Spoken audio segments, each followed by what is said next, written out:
What are the best sources of sellers' leads in today's market? I've been asked this question a lot recently, and I understand why. The current market has fewer transactions than it previously did, so you may need to put a little more effort into maintaining your level of business. At the same time, many agents who used to work primarily with buyers are looking to expand into seller leads in the wake of the NAR lawsuit.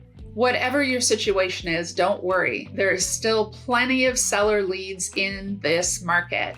You just need to know where to find them. Here are 3 of my favorite ways to find seller leads in this market without breaking the bank. Number 1, old buyer leads. As a real estate agent, your most powerful tool is your database. So if you aren't leveraging people you've already met, you probably aren't maximizing your business potential. This is why I recommend looking into an app or a marketing service that pulls leads from people that you already have met. There are plenty of options to find out there in every budget, but I don't recommend trying to market to your database yourself.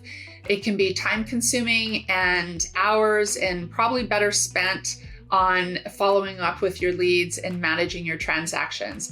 If you have any questions about a service that might be a best fit for you, just reach out and we can discuss it.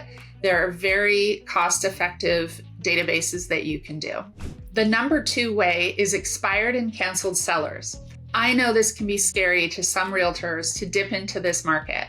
You do need to know what value you bring to this specific client and how you can help best service their needs. Keep in mind that they had big plans to sell their house. Maybe they even had an offer on a home that they were contingent on, that they had to sell their home for, that they no longer get to keep. So I find there are high emotions around this source of a client, but I also feel they need the right agent.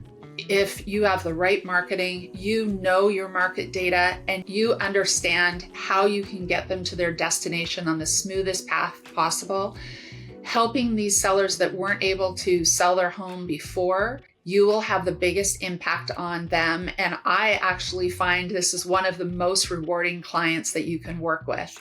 So adding this strategy, if you aren't already, is a must in my books. Number 3 is underserved markets.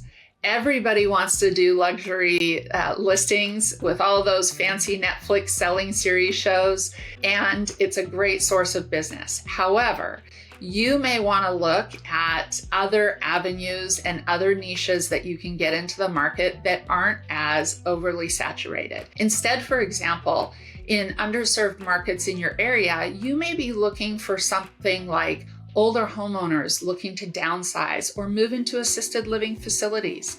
That is a niche and is an underserved in most markets. Vacant land. Most people who own vacant land also own homes. So to expand your mind, where maybe other agents may turn away a vacant land listing, when you're thinking about the underserved sellers, go for that business. It may lead you to more business. That being said, no 2 markets are the same. What's rare in your area might be booming in another area. So do a little research, see what in your area is underserved and ripe for the picking for you to break into. As a final word of advice, you need to focus on quality, not quantity in this market. There just aren't as many leads to go around, so the best way to increase your income is to make sure more deals actually reach the closing table. If you need advice on how my team does just that, please call or email us. We'd love to hear from you.